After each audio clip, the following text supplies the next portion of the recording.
प्यारे बच्चों, dream study point में आप सभी का स्वागत है। तो आज के इस वीडियो क्लास में करने वाले हैं बिहार बोर्ड के कक्षा 6 के हिंदी के पाठ 11 के सभी प्रश्नों का हल। तो चलते हैं पहले प्रश्न पर।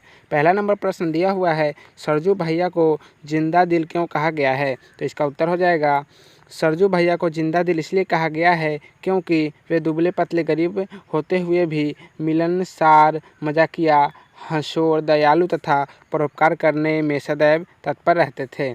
दूसरा नंबर प्रश्न दिया हुआ है, लेन देन के व्यवसाय में सरजू भैया क्यों सफल नहीं हो सकते थे? तो इसका उत्तर हो जाएगा, लेन देन के व्यवसाय में सरजू भैया इसलिए सफल नहीं हो सकते थे क्योंकि उनमें तना करुणा दया था कि रुपया लेने वाला जब उनके सामने आंसू बहाने लगता है तो दयावश उसमें मूलधन भी नहीं मांगते थे। अतः ऐसा व्यक्ति लेन देन के व्यवसाय में कभी सफल नहीं होता।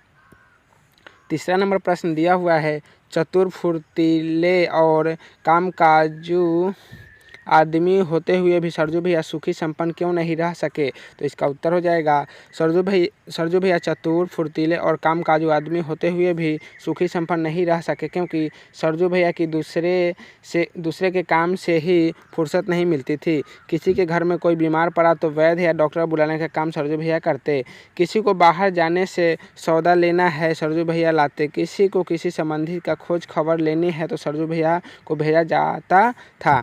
किसी को कोर्ट में काम है तो सरजू भैया तैयार रहते। अर्थात गांव भर के लोग का बोझ सिर पर लेकर अपना खेत घर को मटियामेट कर दिया। भला ऐसा लोग कैसे सुखी संपन्न होगा जिनका जीवन परोपकार में ही बीतता हो। चौथा नंबर प्रश्न दिया हुआ है, सरजू भैया ने सादे कागज पर अंगूठे का निशान क्यों बनवाया? तो इसका उत्तर हो जाएगा, सरजू भैया सुख खोर महाजन के कहने पर सादे कागज पर अंगूठे का निशान इसलिए बना दिया क्योंकि वे रुपया गांठ में बांध चुके थे। वे महाजन के व्यवहार से आश्चर्यचकित थे। जो महाजन कभी सरजू भैया से रुपया लेना, आज जब सरजू भैया को रुपये की ज़रूरत पड़ी तो महाजन ने अंगूठे का निशान लगाने को कहा। सीधे साधे सरजू भैया निशान लगा दिए। पाँचवा नंबर प्रश्न दिया हुआ है, अपनी शादी की बात सुनकर सरजू भैया ठठार कर क्यों हंस पड़े? सही उत्तर में सही का निशान लगाएं। तो इसका उत्तर हो जाएगा, वह हंसकर बात टालना चाहते थे। क्या हो जाएगा? इसका घ नंबर हो जाएगा, वह हंसकर बात टालना चाहते थे। पाठ से आगे का पहला नंबर प्रश्न है, काजी जी डूबले क्यों? शहर के अन्य देशों से यह कहावत सरजू भैया पर कहाँ तक चरितार्थ होती थी? तो इसका उत्तर हो जाएगा, सरजू भैया के पास इतनी संपत्ति अवश्य थी जितनी वे अपने परिवार एवं अतिथि सत्कार भी बड़े मज़े कर सकते थे। इसके बाद भी उनके शरीर की हड्डियाँ ढांची जैसी दिखती थी। न खाने की चिंता, न काम की। भर दिन परोपकार में व्यस्त होने के कारण ही अपना शरीर तो सूखा, साथ साथ अपनी संपत्ति का भी खूब हानि दिया। इसलिए काजी जी दुबले क्यों? शहर के अन्य देशों से यह कहावत उन पर चरितार्थ की। दूसरा नंबर प्रश्न दिया हुआ है, आप जोंक, खटमल और चीलर में सबसे खतरनाक किसे मानते हैं और क्यों? तो इसका उत्तर हो जाएगा, हमारे विचार से चीलर जोंक और खटमल से अधिक खतरनाक होता है। तीनों हमारा खून पीते हैं लेकिन चीलर हमारे शरीर के खून को इतना धीरे से चूसता है कि हमें पता नहीं चलता। वह हमारे शरीर में ही सटकर हमारा खून पीता है तथा वह हमारे खून के अपने रंग में शीघ्र बदल देता है। तीसरा नंबर प्रश्न दिया हुआ है, सरजू भैया के दिनचर्या से आप कहाँ तक सहमत है? तो इसका उत्तर हो जाएगा, सरजू भैया के दिनचर्या से हम बिल्कुल सहमत नहीं है। उनका कोई दिनचर्या ही नहीं है। दिन रात जो दूसरों के काम काज में व्यस्त रहकर स्वयं को सुखा ले तथा अपनी संपत्ति को भी हानि पहुंचा दे, ऐसे व्यक्ति की दिनचर्या से कभी कोई व्यक्ति सहमत नहीं हो सकता।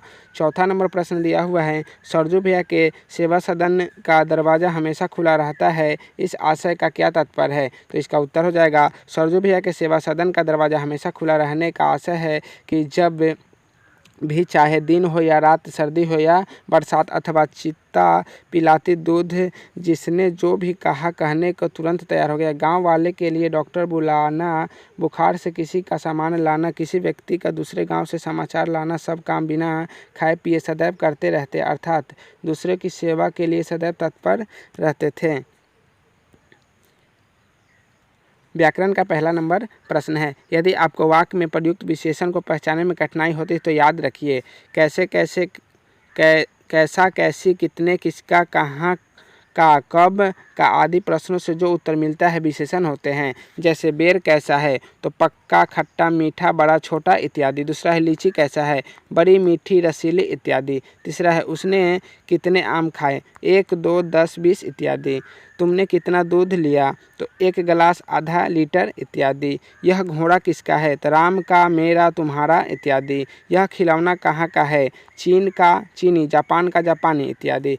यह मंदिर कब का बना, राजा मान सिंह के समय का, मुगल युग का इत्यादि। उपयुक्त नियमों को ध्यान में रखकर सरजू भैया नामक पाठ से 10 विशेषण चुनिए। तो इसका उत्तर हो जाएगा छोटा सा आंगन, सौभाग्यशाली मालिक, प्रथम संतान, बड़े भाई, छोटे भाई, दुबले आदमी, बड़ी बड़ी बाहें, नाक खरी, भौं सघन, मनहूस आदमी।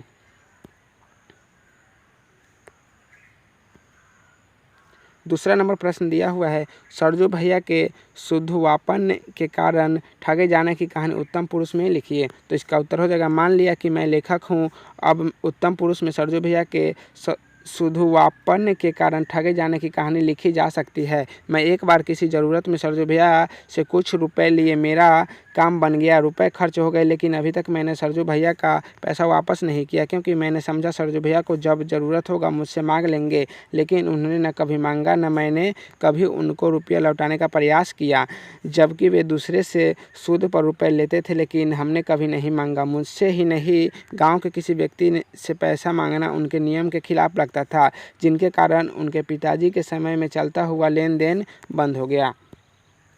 तो प्यारे बच्चों, आज की इस वीडियो को यहीं पर समाप्त करते हैं, फिर मिलेंगे नेक्स्ट वीडियो में। वीडियो अच्छा लगा होगा तो वीडियो को लाइक कीजिएगा, चैनल को सब्सक्राइब कर दीजिएगा। तो प्यारे बच्चों, आप सभी को वीडियो देखने के लिए बहुत बहुत धन्यवाद।